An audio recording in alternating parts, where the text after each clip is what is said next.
Ciao nomadi, come state? Spero tutto bene. Io vi parlo dal futuro, da una bellissima isola, che quindi continuate a seguirmi per scoprire dove sono andato, ma in questo video scopriamo delle fantastiche montagne a nord del Portogallo e la città di Braga, quindi mi raccomando rimanete connessi e guardatelo fino alla fine.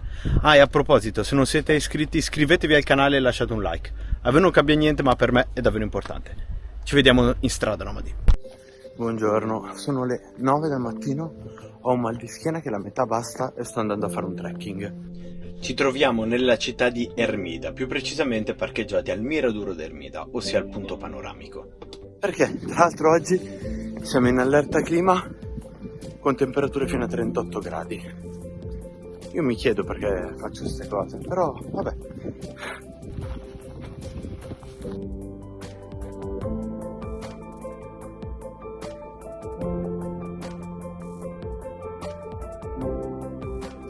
Nel mezzo del cammino di nostra vita mi ritrovai per una selva oscura, che la diritta via era smarrita, ma con le folle ritrovai. Superito il trekking dell'andata, ci abbiamo messo malapena mezz'ora contro i 58 minuti che davano. Sono solo 2 km e circa 300 metri di livello, quindi davvero molto facile. Adesso siamo sulla strada principale, quella più turistica, per andare a vedere le cascate.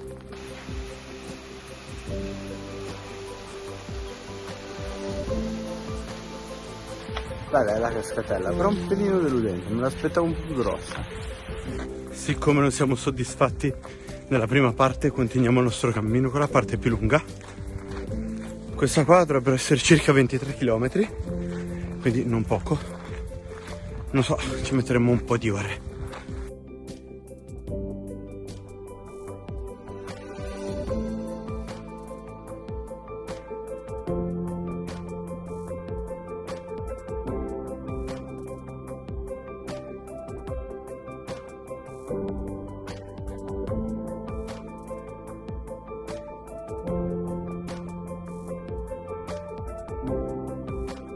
Manca l'ultima mezz'ora di strada per arrivare al van.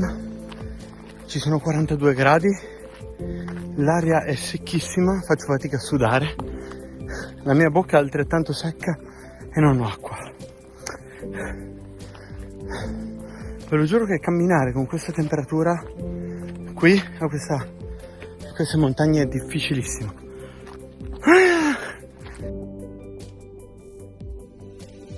Siamo a dormire in Spagna in questo momento.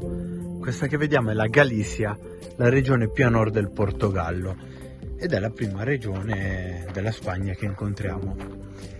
Più precisamente in questo momento siamo a dormire appena dopo il confine, perché di là è Parco Nazionale, non si può dormire. Questo edificio che vedete altamente tecnologico è la frontiera, dove tra l'altro c'è anche il cartello scritto che devi pagare 1,50 €, ma mancano i frontalieri. E è particolarissima questa cosa perché c'è d'accordo i controlli che tra Spagna e Portogallo, però una frontiera abbandonata. Cioè oggi c'erano letteralmente 2 mucche in quel punto lì preciso che erano i frontalieri. Come ieri vi ho detto, quella lì è la frontiera tra il Portogallo e il nord della Spagna, e camminando circa un'ora andiamo a vedere una delle cascate più famose e più belle di tutto il Portogallo. Ma prima teino. Ecco, stiamo rientrando in Portogallo e come vi avevo accennato Portogallo mucche. Così.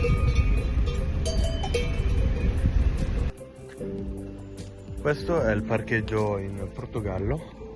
Per raggiungere la cascata bisogna continuare a piedi, perché si potrebbe parcheggiare sulla strada, però diciamo che non è né molto sicuro né legale. Come vedete qua è già Parco Nazionale. Ok, dovremmo essere arrivati. Forse la strada per scendere non è proprio adatta alle persone più anziane, direi. Per i bambini sì, dai. E là c'è la piscina. Adesso capiamo come arrivarci. Comunque guardate che spettacolo che è l'acqua. Sarà profonda circa 1 metro.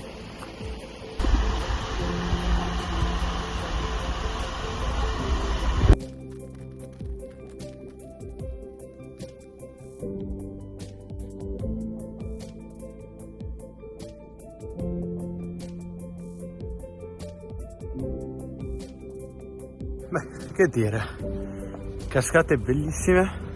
Adesso sono scappato perché troppi turisti davvero. E mettendo la maschera a boccaglio, facendo un giro sott'acqua, ho trovato un braccialetto e questi Ray-Ban. Quindi adesso ho un paio di occhiali Ray-Ban.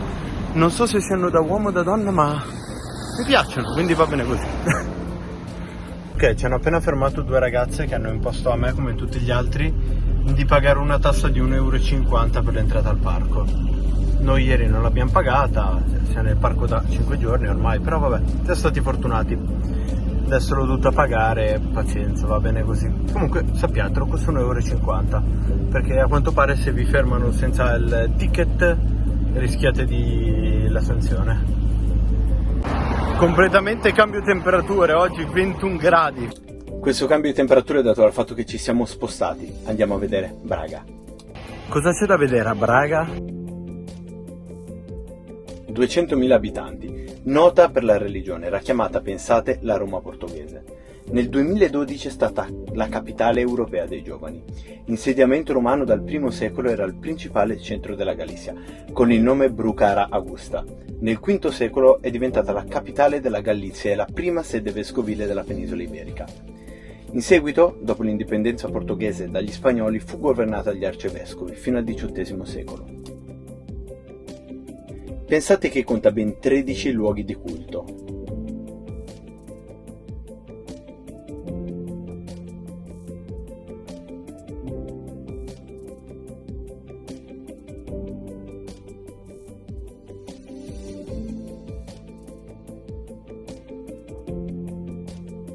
Arrivando in centro si può ammirare il fantastico giardino di Santa Barbara, un tripudio di colori e profumi. La presenza di migliaia di fiori in questo luogo lo rendono davvero speciale. Si trova dietro al Palazzo Arcivescovile, è stato costruito nel 1955.